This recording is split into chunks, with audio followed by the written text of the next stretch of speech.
This is a rehearsal for one of the major events in show business. A nightclub act by the Big Three: Frank Sinatra, Dean Martin, and Sammy Davis Jr. Great entertainers like these need great material. And a giant share has been written by one man, Sammy Cahn. Though he's rarely recognized in public, in the entertainment world he's valued for his irreverent wit, his granite loyalty, and above all, his extraordinary talent. For Sammy Cahn is a music man, the writer of some of the biggest song hits of the past quarter century. This is his story, the story of a songwriter. This is the house that Sammy Cahn built. 19 rooms in an exclusive residential area in Beverly Hills. I'm John Willis. Along with the swimming pool, Sammy Cahn's home boasts a bathhouse, a miniature orange grove, and a basketball court. Sammy did it all with his brain, a finely tuned instrument that has put words to music written by some of the leading composers of the day. Over the years, he's written hit songs for Perry Como, Doris Day, Bing Crosby, Frank Sinatra, just about every top singer in the business. As a songwriter and as a man, Sammy Cahn is part of the color, the talent, the flamboyance that is Hollywood. 7 o'clock in the morning and Sammy Cahn's day begins. A fiercely disciplined man, he approaches a mountain of work every day. Lyrics for records, for movies, for television shows. Sammy never has to look for assignments. They look for him. I figure there's never any time to waste. Songwriting is a tough business and you have to hold your position on the ladder. I used to sleep late and work late. But after I got married, I'd get up at 6 in the morning just to look at my baby son. And I've been getting up early ever since. One of my greatest satisfactions is when people write to tell me that my lyrics have a special meaning for them. During the war, a girl whose husband was overseas wrote me that my song, I'll Walk Alone, told him how she felt, better than any letter could. That meant a lot to me.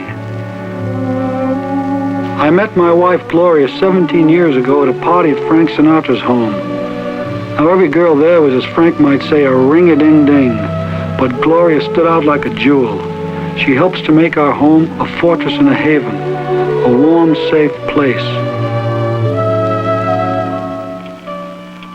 Sammy's home is also his office. To avoid disturbing anyone in the house, he uses earphones when he's writing lyrics to pre-recorded music.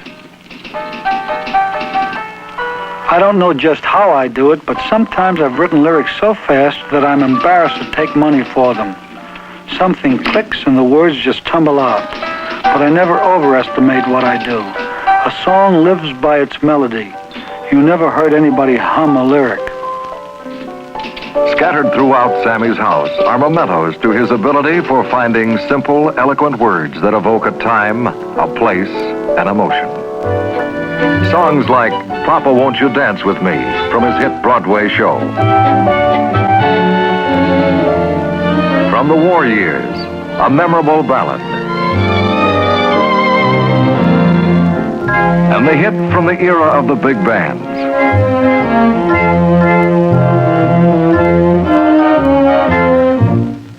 There's an Emmy Award for Love and Marriage.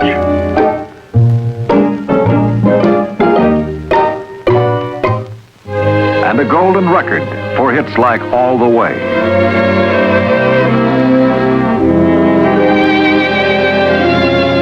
High Hopes, a presidential campaign song that came from a Tin Pan Alley hit. And there are 3 Oscars for a man who graces films with songs like 3 Coins in the Fountain. The music business has been good to me, but it's complicated my life. There's the whole financial end handled by my business manager, Ed Traubner. We met when we were kids in the Boss circuit, and we've stuck together ever since. Ed knows better than anyone, even me, how much I earn and how much I'm worth. Sammy Cahn is a one-man empire. His first hit was by Mirbis Duchesne, written when he was 24. Since then, he's written literally thousands of songs, which bring him royalties from all over the world. It takes an IBM machine to compute his annual 6-figure income.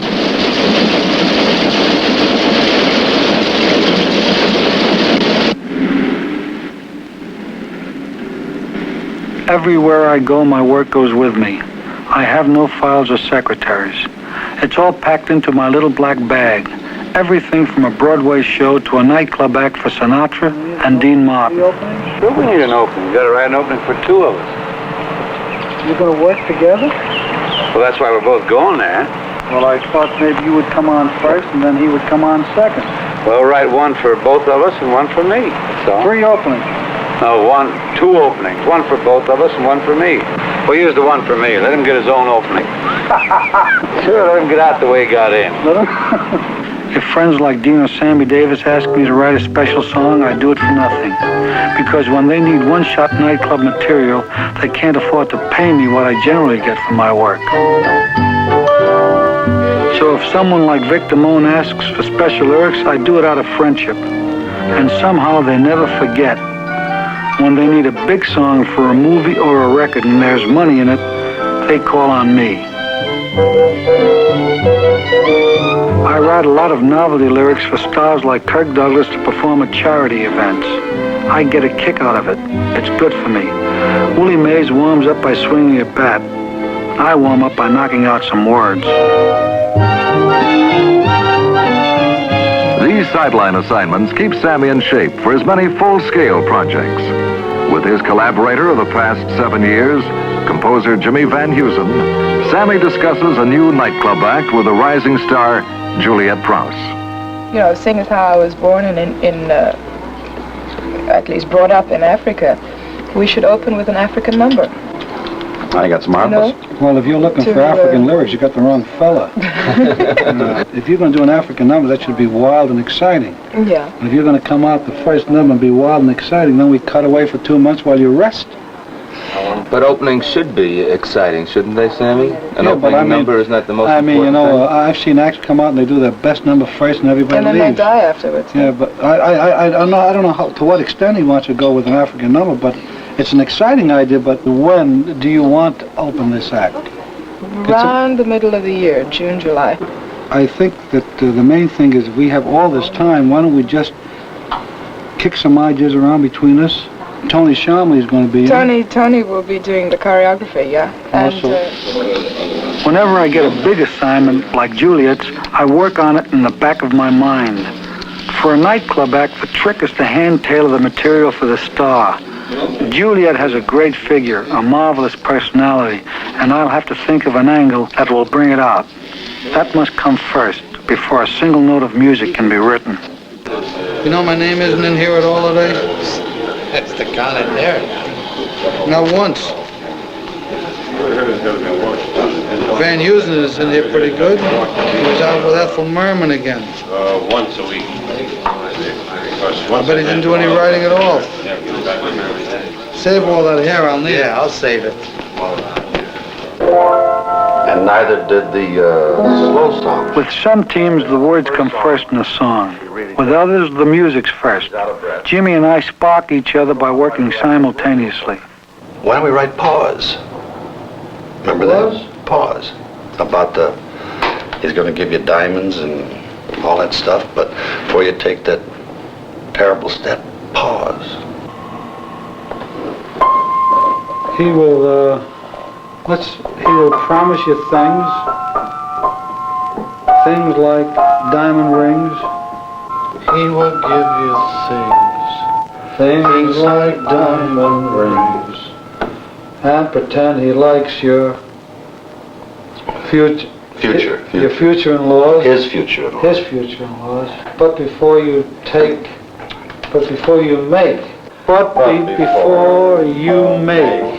that fatal mistake. Pause. Can be funny. The tune sounds. I don't know if the lyric is throwing you, but the tune's starting to sound like personality. Well, I wrote it, so what's the difference?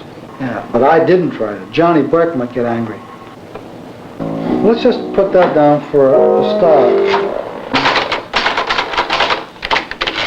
Do you think it should be fatal instead of final, or final instead of fatal? I think fatal. Because to me, All right. that whole idea of getting married is closer to death than anything. You're a bachelor, aren't you? That's right.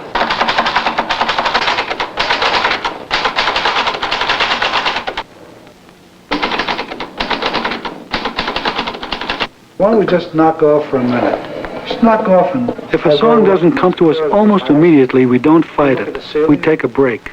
Jimmy, a melodic genius, has a great temperament for this kind of thing. Nothing ruffles a hair on his head.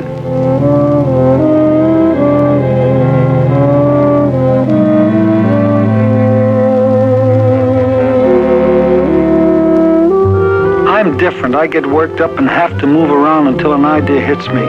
Writing songs is a tricky business, like riding on water. Once during a bad period in my life, the well ran dry for almost 4 years. But you bounce back because you're supposed to be a writer. Right now, Juliet needs an opening number for her act, and I'll keep pedaling until I find it.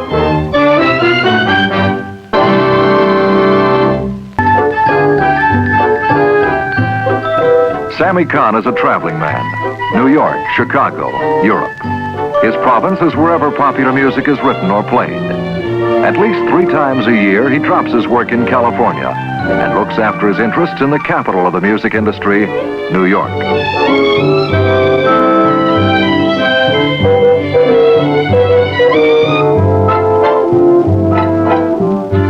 Sammy's first stop is Lindy's, the place for conferences and shop talk with recording executives, song publishers, and Broadway producers. How are your albums doing? Great, just great. Who's your biggest album? Right now it's Earl Grant, Frank Kempfert, Brenda Lee. Brenda Lee. Brenda's tremendous, tremendous. I'd like to do a song for one of those albums, which I'm waiting for you to ask me. Sam, not to change the subject, but how did you treat My Six Loves? Well, strangely enough, we wrote it as a folk song, and seriously, it would be very, very good for Burl Ives. It has a verse that says, some loves are tearful and some are fun. Some girls have many and some have none. But tearful of fun, I'd not part with one. Don't cough when I sing. Sorry, but my best line. My 6 loves. And the verse says, one of my loves has a twinkling eye and a dancing air.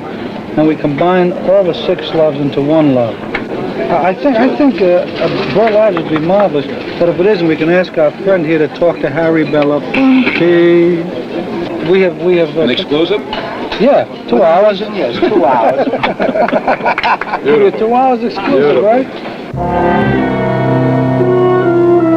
I was born here on the Lower East Side of New York, but for some reason they haven't put up a plaque where I was born. In fact, they've torn the place down. When I was a kid, I didn't mind life down here. There was a kind of wall around all of us, and I never realized there was something better outside.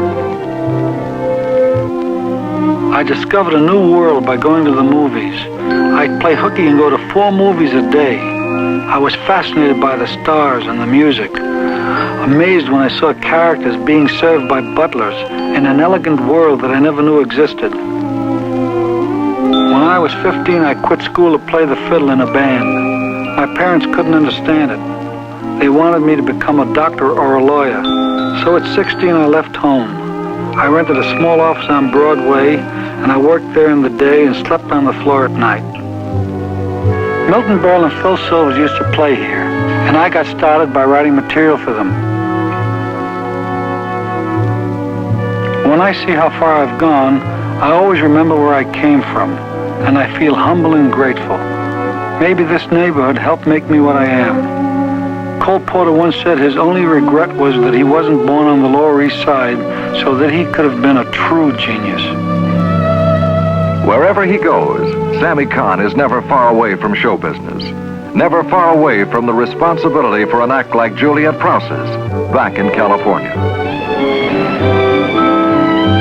I've come up with an idea for an opening number for Juliet.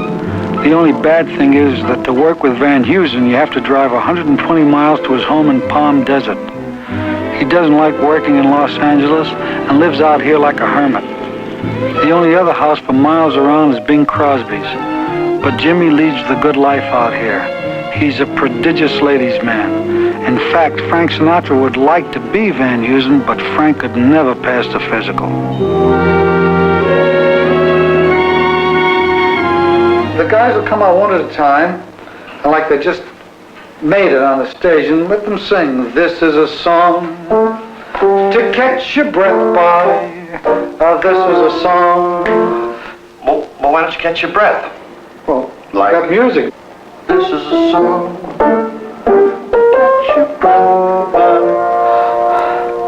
While I'm breathing, what happens? Nothing. I mean, we'll pause. This is a song to catch your breath by. This is a song to take a pause. We got a song we feel can frame the entire act. This song will work about 4 or 5 times, and I'll just do it and you'll get the idea. This is a song to start an act with. This little song begins the show. This is a song that makes an entrance. This is a song that says hello. The words aren't immortal, the tune's not Strauss. We sing it simply to set the stage for Juliet Prowse. If you're at a loss, may we explain this cross and state a simple fact. We at the start of this act, and we can do kind of an Eddie Leonard finish here for them to go off, leaving you on stage to make your first appearance, which is, ladies and gentlemen, Juliet Prowse. When things are going well, I give myself a little present. Maybe I'll take time off and go to a ball game with Phil Silvers. It's good for my ulcer.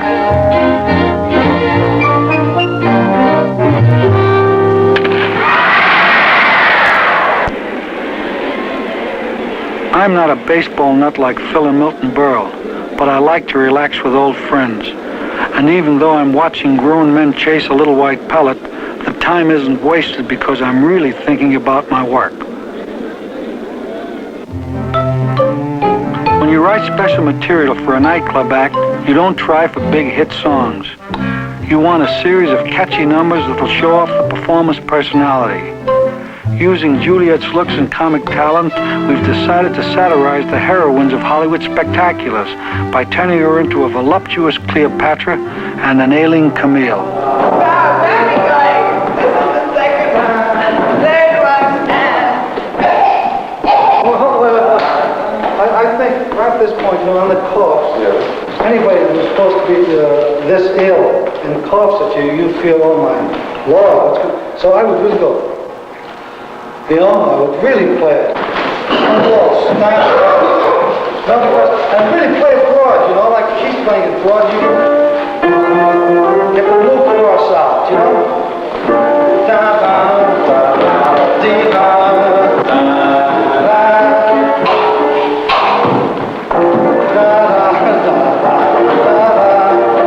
Happy, smiling.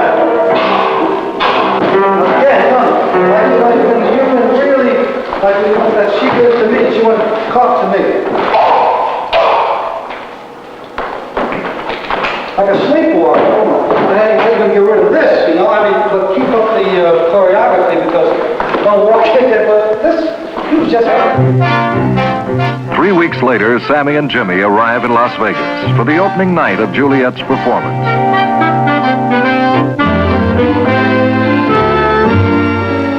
Until your songs are performed to an audience of strangers, you never really know whether your stuff has what it takes. Juliet can think it's great, Jimmy can think it's great, and I can pin medals on my chest. But unless the audience goes for it, we've got nothing. Deep down, I once wanted to be a performer myself, and perhaps that's why, to me, entertainers are very special people. I know how insecure and frightened they are before an opening, and I always try to give them confidence. They're my friends, and in a way I share their fears.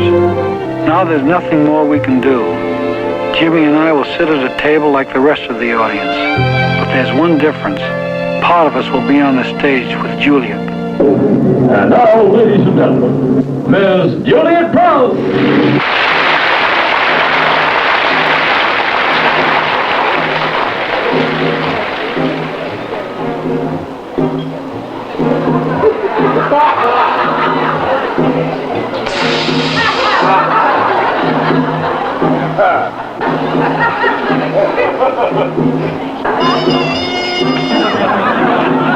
Oh, say, oh, can you see, oh, why the men pay D-O-D-O?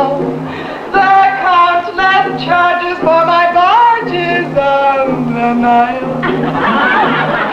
And once you walk my gangplank, Here it's gone, baby. Don't ever turn it off, baby. Let Doc Ben Casey keep his cures and plasma, 'cause we adore your adorable.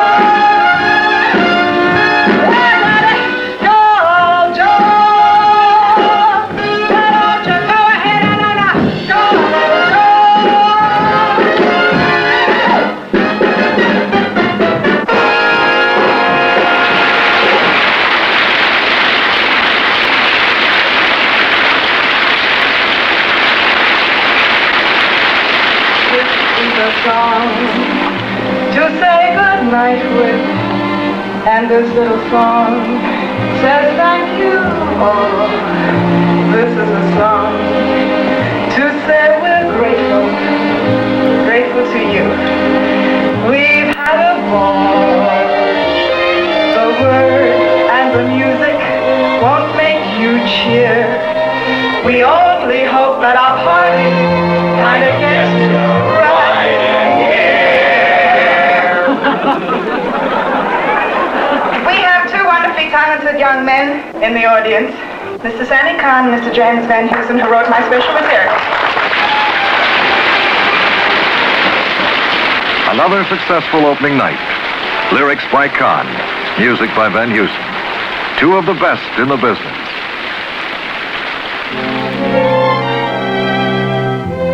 After the pressure of an opening night, you feel kind of wrung out. I just want to fly home for some rest before I tackle all the work that's waiting for me. I've been at it for 35 years and I've done very well thanks to men like Saul Chaplin, Julie Stein, and Jimmy Van Heusen. I'll never have to write another song or work another day in my life, but don't try to stop me.